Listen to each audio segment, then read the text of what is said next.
Welcome to the third rope, and this week's SmackDown review is going to be a fun one because unlike Raw, this show actually had some energy.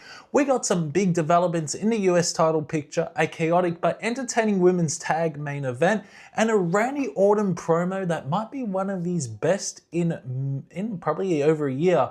From surprise attacks to fiery confrontations, this SmackDown didn't waste no time, so let's break it down. So SmackDown kicked off hot with LA Knight storming to the ring, clearly pissed off and ready to speak his mind. He wasted no time venting his frustration about getting screwed out of a proper rematch, being tossed into a #1 contenders match last week, and then blindsided by Solo Sikoa. But things really got tense when Damian Priest came out. LA Knight didn't hold back, throwing shade and hitting him with a killer line, "Don't let my failures be mine, yeah." He brought up how Priest lost to Drew at WrestleMania 41 and questioned why he's even in the title picture. The two traded barbs, both pointing fingers and escalating the tension with each word. The crowd was eating it up, and just when it looked like it might cool off, they both decided they weren't waiting for later. They wanted to throw down now. It was a fiery, intense way to open the show and a great way to build up the US Championship story. LA Knight vs Damian Priest was originally set to be the main event, but they kicked off the show with it instead. Honestly, it delivered. It was a hard-hitting back and forth match that had the crowd invested. Knight nailed that signature leaping elbow drop while Priest hit a brutal broken arrow off a slick reversal. Things were heating up, and then as expected, the bloodline showed up and wrecked everything. Solo Sikoa ran in and took out both men, forcing the ref to call off the match. Chaos exploded from there. Priest and Knight fought back, and with Knight hitting a nasty BFT on Solo. Then Priest started tearing apart the announce table, only get flattened by Jacob Fatu, who flew out of nowhere and started to destroy everyone. Fatu launched a vicious hip attack on Priest against the barricade, and just like that, Bloodline stood tall once again. Solo's clearly becoming more of an enforcer for Fatu. I get what they're building. I really wish we had a clean finish. That said, the ending did make things more interesting heading into what's obviously going to be a fatal four-way at Backlash. No Drew interference was surprising though. It's a bit of a mess right now, but there's potential if they tie it all together properly. Pretty Deadly versus Fraxium was a wild high energy tag match from start to finish. Right out the gate, Fraxium lit up the crowd with an awesome dive train. Both Axiom and Fraser launching themselves from opposite ends of the ring. That sequence alone set the tone, fast, frantic, and flashy. Alton Prince landed a nasty clothesline on Axiom that looked brutal, but Nathan Frazier came in with a hot tag with a springboard drop kick on both members of Pretty Deadly. The guy is lightning in the ring. Things got a little messy during the pinfall sequences though. Alton even got busted open in the mouth after like a stiff standing moonsault from Frazier, and there was real confusion as the crowd booed what looked like a premature or botched near fall. But Fraxium recovered Spanish Fly followed by the Razor Fenix Edge, and they pick up the win.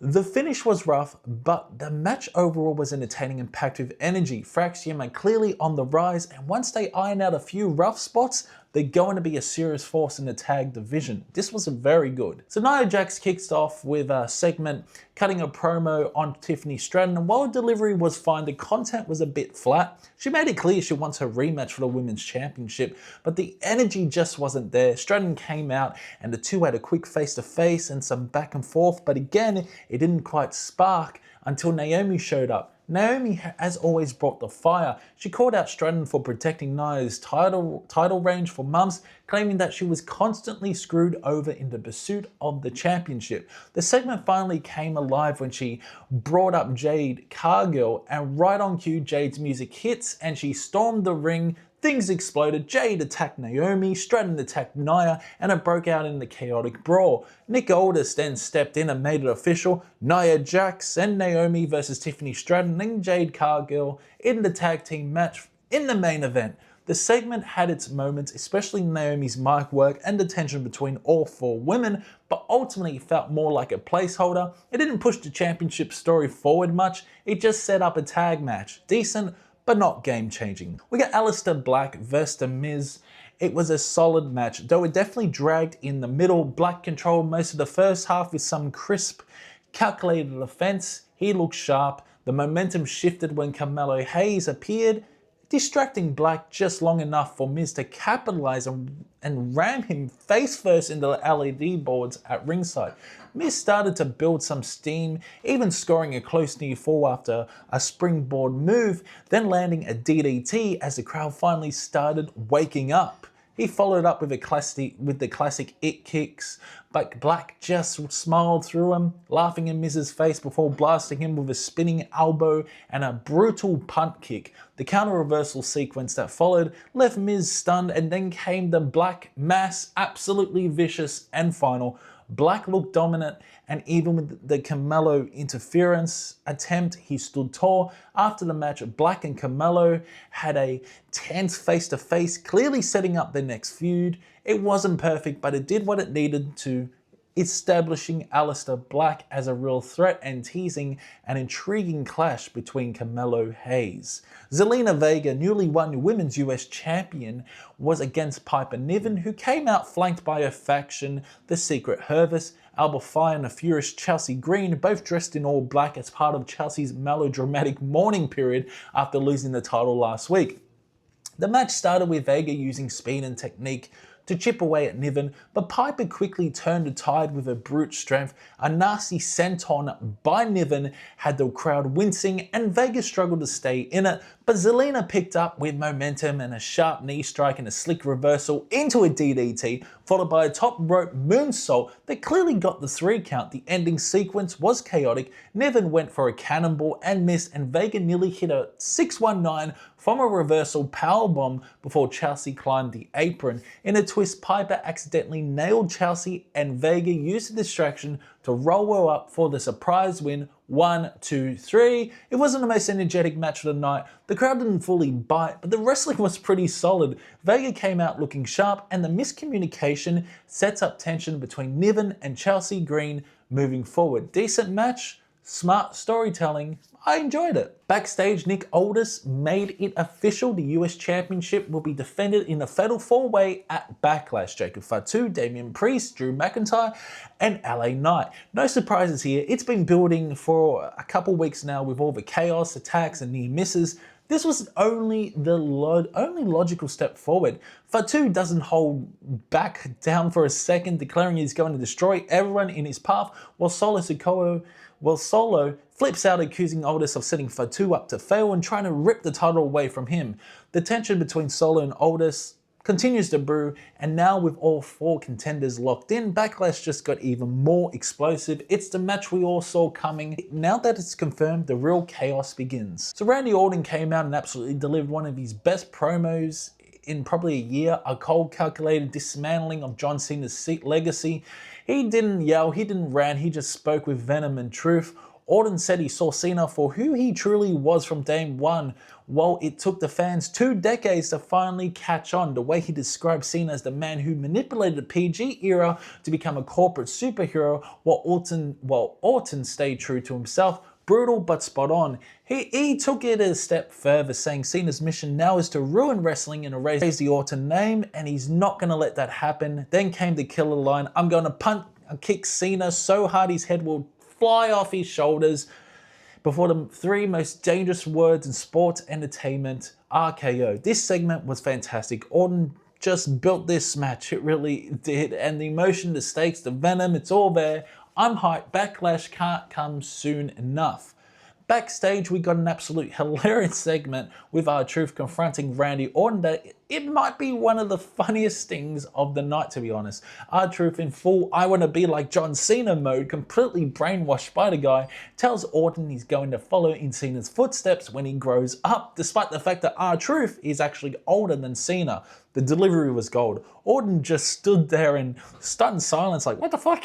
His facial expression alone stole the scene. A perfect blend of confusion, disbelief and rage. Just when it looks like things might go sideways, Jimmy Uso stepped in and basically played the voice of reason, warning Truth that his Cena obsession is going to land him in serious fucking trouble.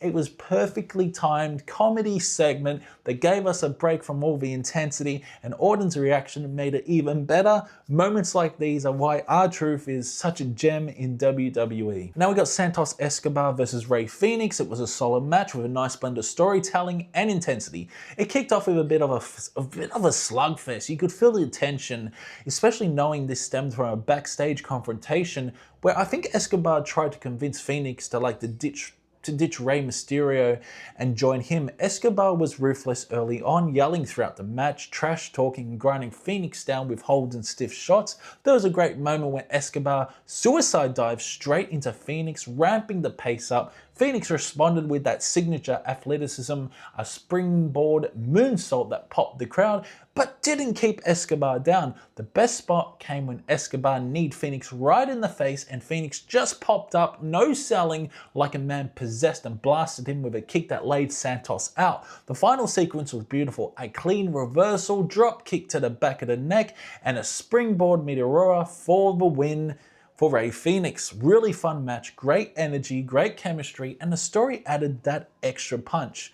And now, the main event, Jade Cargill and Tiffany Stratton versus Naomi and Nia Jax, was chaotic, intense, and honestly pretty damn entertaining. Now the match kicked off with a free-for-all with all four women brawling for the first few minutes. It didn't feel like a tag match, it felt like two separate fights. Naomi and Jade went at it inside the ring while Nia manhandled Stratton outside, launching her into the barricade like a rag doll. Eventually it settled into a proper tag match. Nia dominated Jade early, flattening her after Cargill tried and failed to lift her. Stratton tagged in and had a great showing, reversing like a Samoan drop into a crucifix pin, which nearly stole the win. Cargill came in hot again, going back and forth with Naomi delivering a massive chokeslam before licking her, which was weird, but hey, Jade's unpredictable. The chaos escalated. Stratton hit a swanton to break up Nia's count, but then Jax bulldozed both her and Naomi. Just when Nia was rolling, Jade picked her up and planted her with a huge powerbomb, scoring the pin and win.